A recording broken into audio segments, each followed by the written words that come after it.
Saturday Man Show. Bold flavor.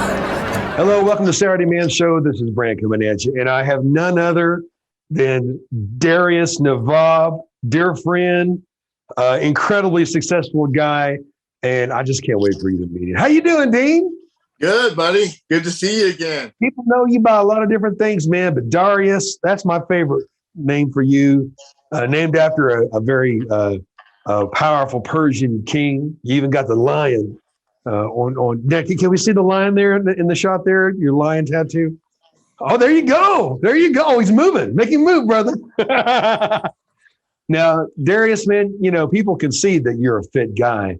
They have no idea that you are at the top of your game when you have been selling high-end fitness equipment there in Tulsa and around the world. I got to meet you, I think, 8 years ago, and it's been amazing to see how you've climbed and what you're already at the top of your game in the fitness equipment industry, the high-end fitness equipment industry, selling Cybex and Precor, and Star Trek and Matrix, and the list goes on and on. And but anyway, I got to meet you in Tulsa, Oklahoma. But how are you doing today, man? I'm doing great. Awesome. Oh, Just yeah. taking care of some business. Looking forward to talking to you. It's been a while. I know. It's good to see your face. We've done some great things together, haven't we? We sure have. We sure have. And let me tell the story. So this guy wanted me to help him with his marketing in 2013. And he was selling high-end fitness equipment in Tulsa, Oklahoma. And so anyway, I had already written the book, Hollywood Marketing on the Mayberry Budget, in 2005. Man, the time flies. But when I met you, Darius, man, I told this guy, I said, he's your guy. He's your face. You know, the term celebritizing at that time was new to a lot of people. But basically, everyone knows the benefit of having a celebrity endorsement or a celebrity appearance at your business.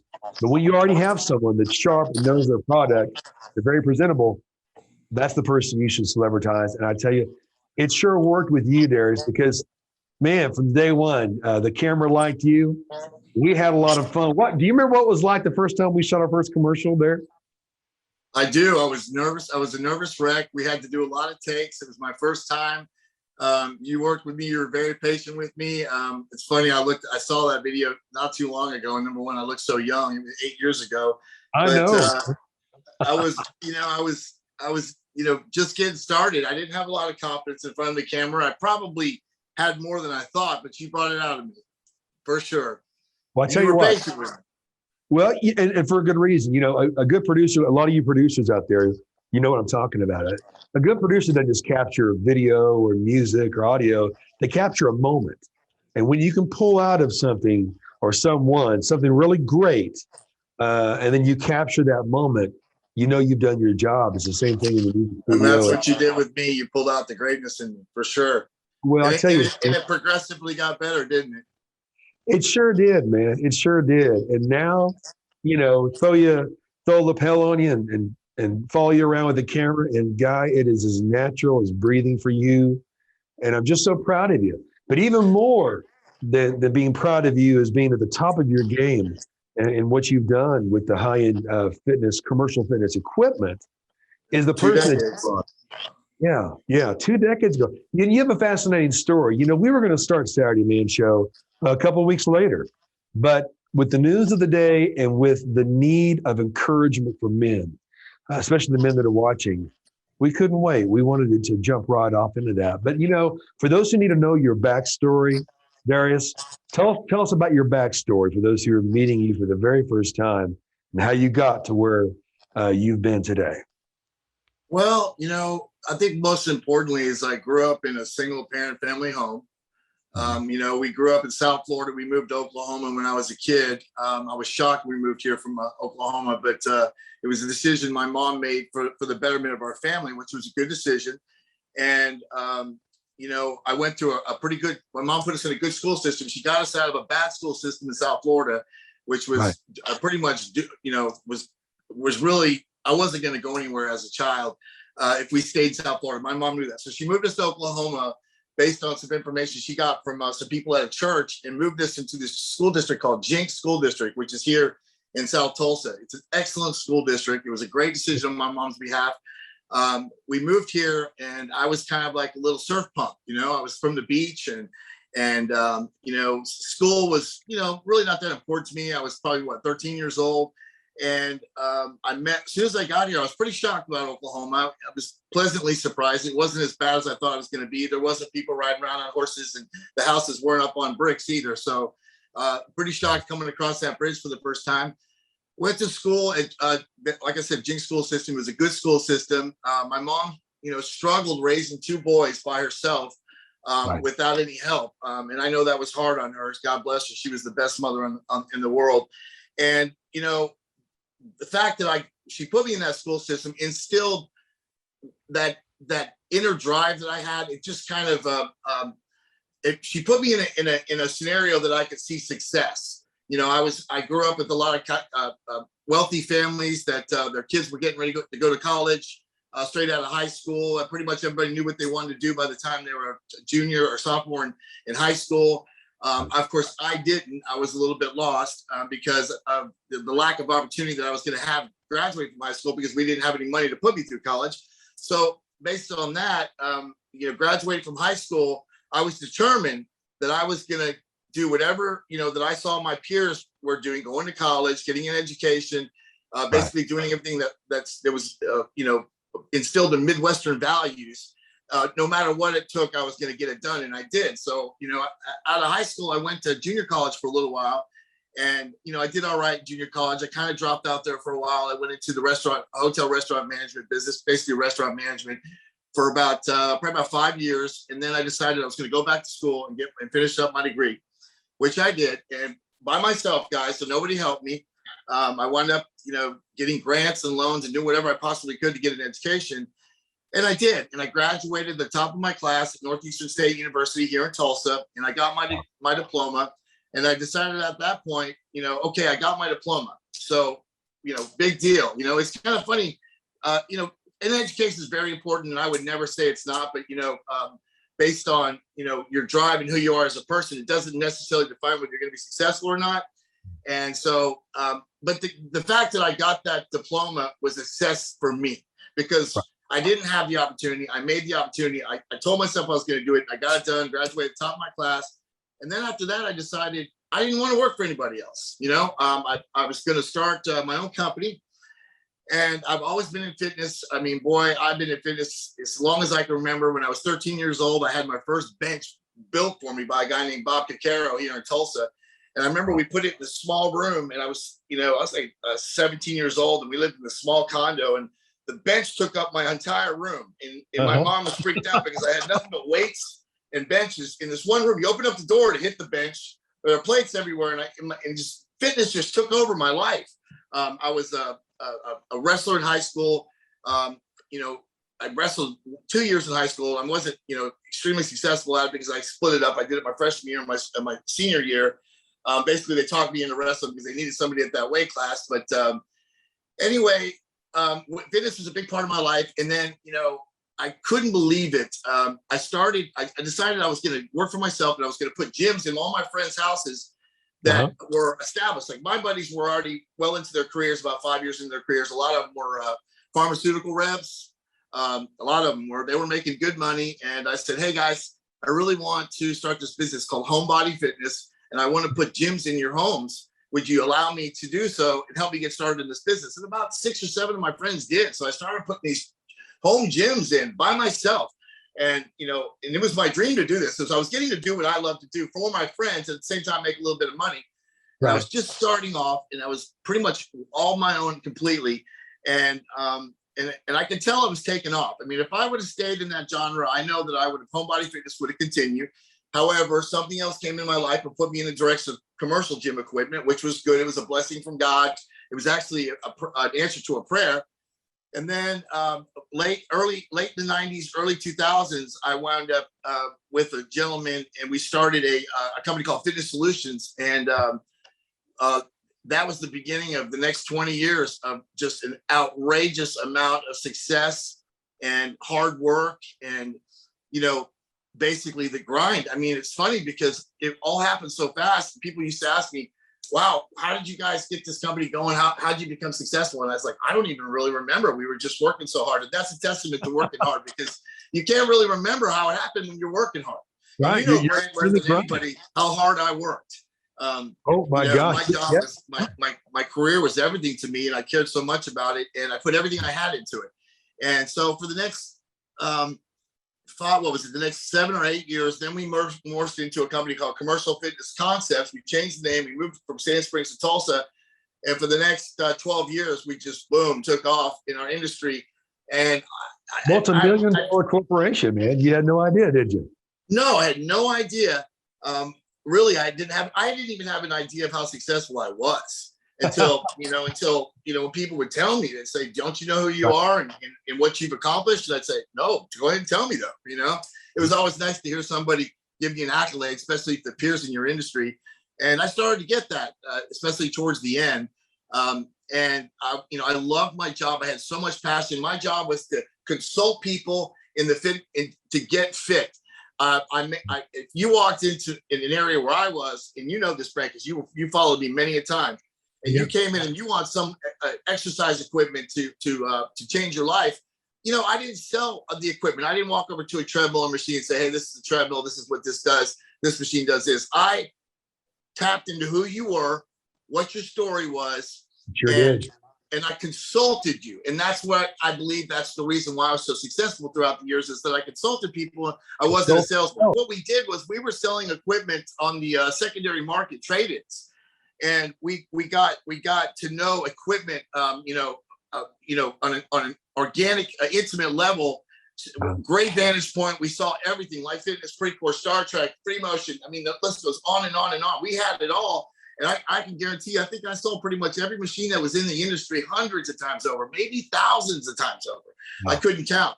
By the time I changed careers, which was just recently, I know I had hundreds of health clubs under my belt. Oh, yeah. And thousands of customers that I developed relationships with over 2 decades that really became more my friends than were customers. And that's tough in sales, because when you're in sales, people look at salespeople as, okay, he's going to get my money, right? Right. And my job was to, whenever somebody would come in and they'd say, okay, he's a salesman, he's going to try to sell me this and that and the other, I would not. I would diffuse them and say, hey, look, what are you spending your money on? Are you spending it on cars?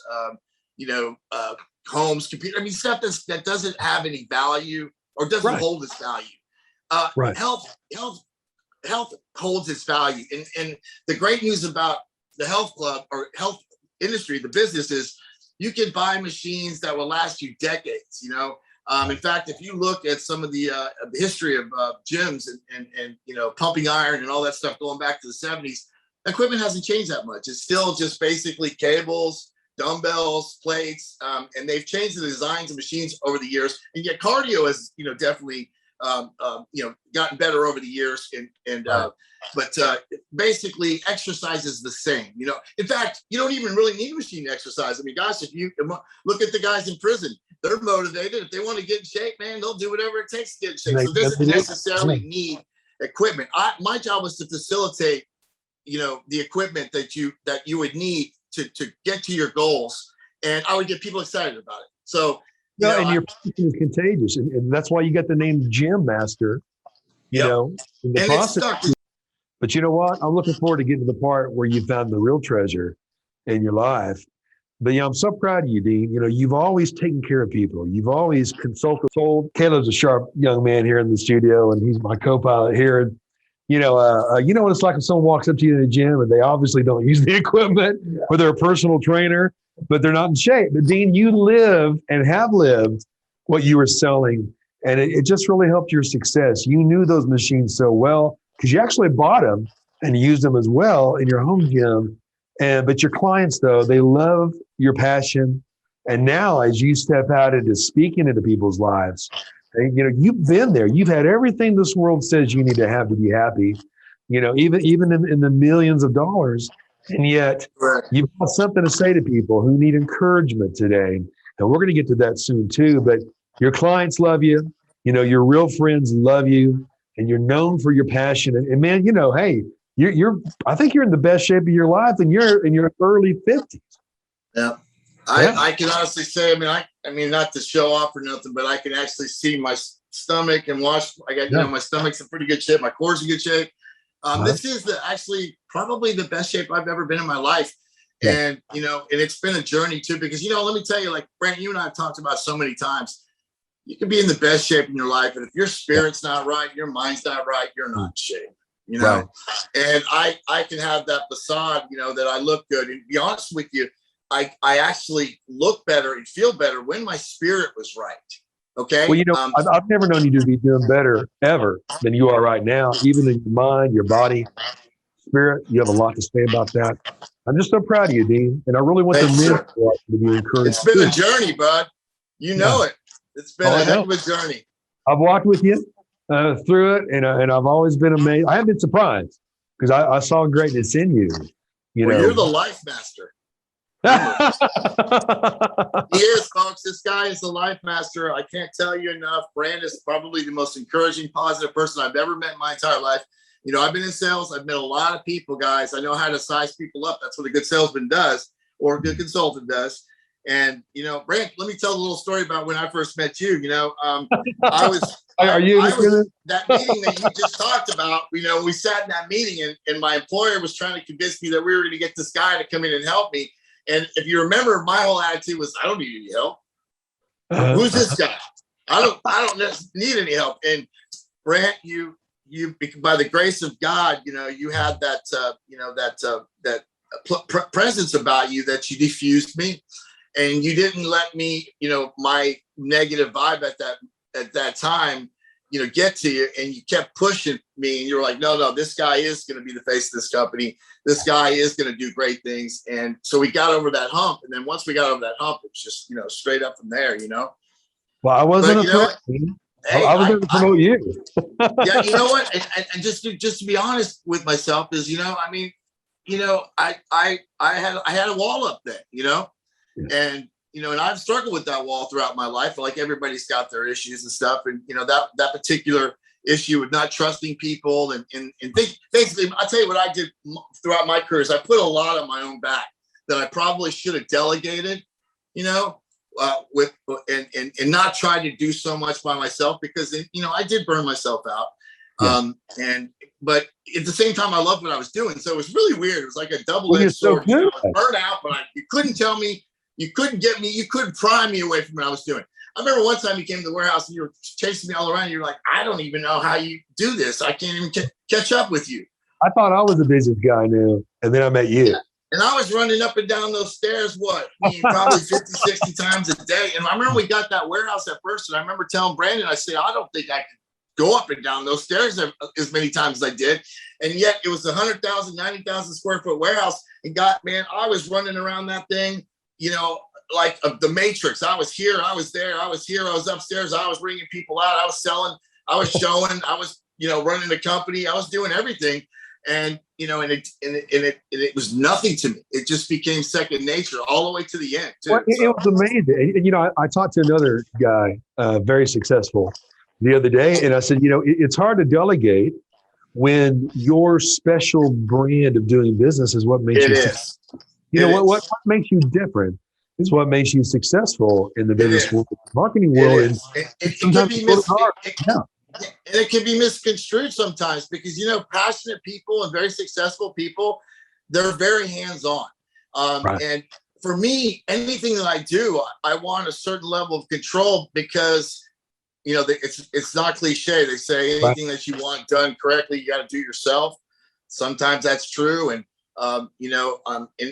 actually, with you and me, you proved to me that wasn't true. This was the first time that I had realized that, no, I needed help. And I had a great guy like you that came in and not only helped me, but you helped me as a human being. You helped me grow as a person. You helped me, open up my eyes and see a lot of things that I may not have seen. So you and were a gift from God 8 years ago, hands down, straight up. Well, as are you. And so many times we get in the thick of making it happen, of fighting the battle.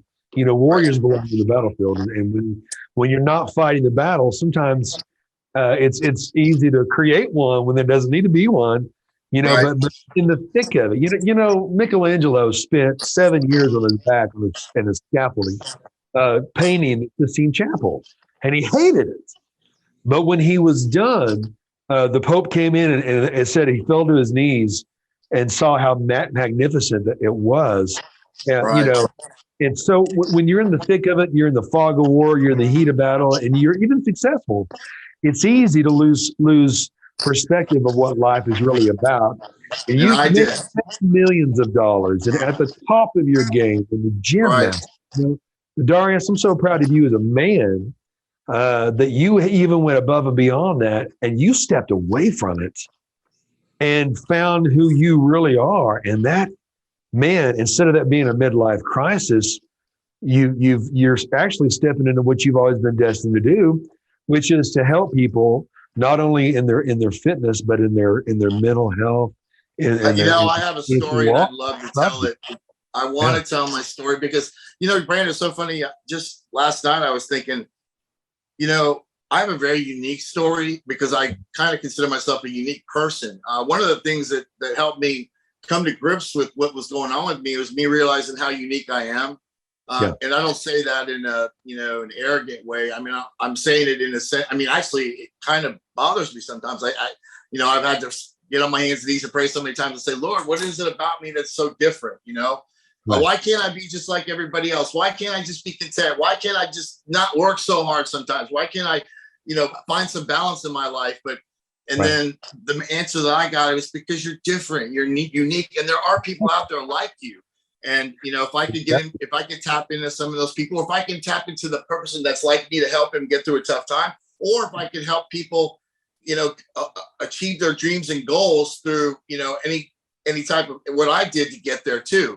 One of the things about being successful is, number one, you can't listen to what other people say. You have to block it all out. Because let me tell you something, boy. I mean, people are haters, and I'd say for about 20 years, I don't think I listened to what anybody had to say, looking back, I thought, well, man, there was a time when somebody tried to tear me down. There was a time when somebody tried to tear me down. I was like crabs in a bucket, and it's like, but you never listen.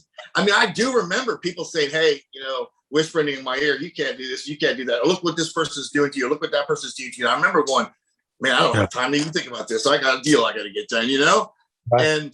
And I think that's a very, very, important,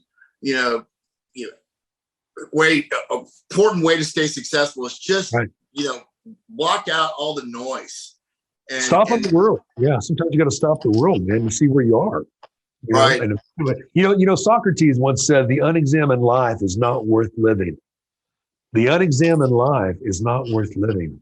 And sometimes you got to stop the world and examine your life. Dean, that's what I'm doing right now.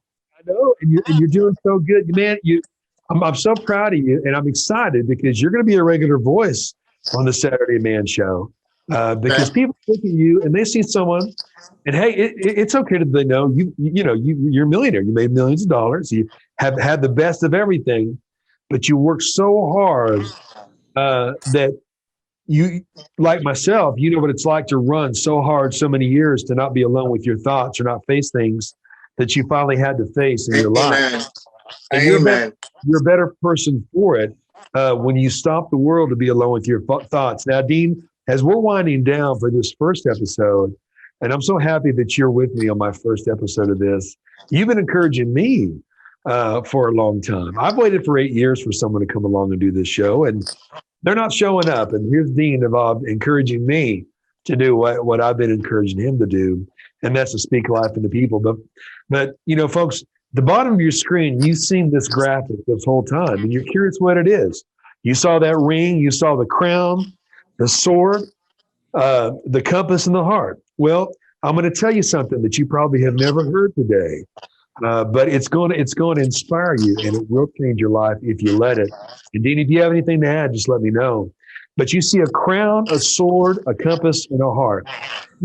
Basically in this culture that is anti-man, we're men. I'm old enough to remember, the old manly commercials. Gillette, the best a man can get. You cut yourself shaving, but you like the Marlboro Man. Yeah, the Marlboro Man. Well, I'm going to explain this graphic to you in our last 3 minutes, and that's this. Provide like a king. That's the crown. The sword, protect like a warrior. The compass, lead like a leader. And the heart, love like a lover. Provide like a king. Dean know what it's like. He knows, and Darius, I'll call you Dean and Darius. Darius, you know what it's like to make millions of dollars. The provision is provision. It's not just money, it's provision. What kind of atmosphere are you providing for your family right now during the time of uncertainty and fear? You don't have to be in fear. Protect like a warrior. Are you protecting your family? Are you prepared to protect your family? Because, folks, it's up to you. You're on your own when it comes to protecting your family. Amen. And that's also, are you protecting the hearts of your children, the hearts of your wife? So provide like a king, much more than money. Your provision, literally seen on the horizon what's ahead. You need to wake up and stop the world and see what's ahead. Protect like a warrior. You need to be able to protect your family. Also with your words have power to protect the hearts of the people you love and the people that you even do business with, right? And the compass, lead like a leader. I tell you what, a leader touches the heart before he asks for a hand. You got to lead like a leader. You got to be willing to do the things you're asking other people to do. Lead like a leader. And finally, love like a lover. You know, this world and all the songs, come and get your love. You know, they all relegated just to sex, right? But love is patient. Love is kind. It is not self-seeking. You know what love is. And you need to learn more what love really, really is. And so providing like a king, protecting like a warrior, leading like a leader, and loving like a lover. When you begin to touch on 4 of those roles every day, you're going to be successful. Dean, you're a successful man. I'm a successful man. I'm a happy man. And I love people, but I shoot straight with people. And I fear nothing and I fear nobody. Because I provide like a king. I protect like a warrior. I lead like a leader. And I love like a lover. You want to ask my wife? You can ask my wife. I'm happy to say that. I work at it. But this is just the beginning, guys. King, warrior, leader, lover. Begin to step into those roles. Your life's going to change, and it's going to change for the better. And Dean, I'm so proud of you. And of course, your heritage name is Darius. That's your real name, Darius. And I tell you, just as he was great, you're great. And I can't wait, man, for you to lend your wisdom in the mind, and the body, and the heart, and the soul in coming shows. Hey, I can't. We got lots of good stuff to talk about. We can do fitness segments. We can do all kinds of stuff. So I definitely got a story to tell, and there's nobody better than you to bring it out. Well, thank you, my friend. Thank you, Darius, Jim Master, my friend. And thank you guys for watching the Saturday Man Show. We'll see you next week. They say a positive first impression is worth its weight in gold. And that's what you get with every piece of Bob Callender fine art. The legacy of the oil field and the American spirit are merged in a tapestry of electric color and brilliant design. Perhaps that's why over 900 galleries feature Bob Callender fine art, and why you should too. Go to bobcalendarfineart.com and get your first impression today.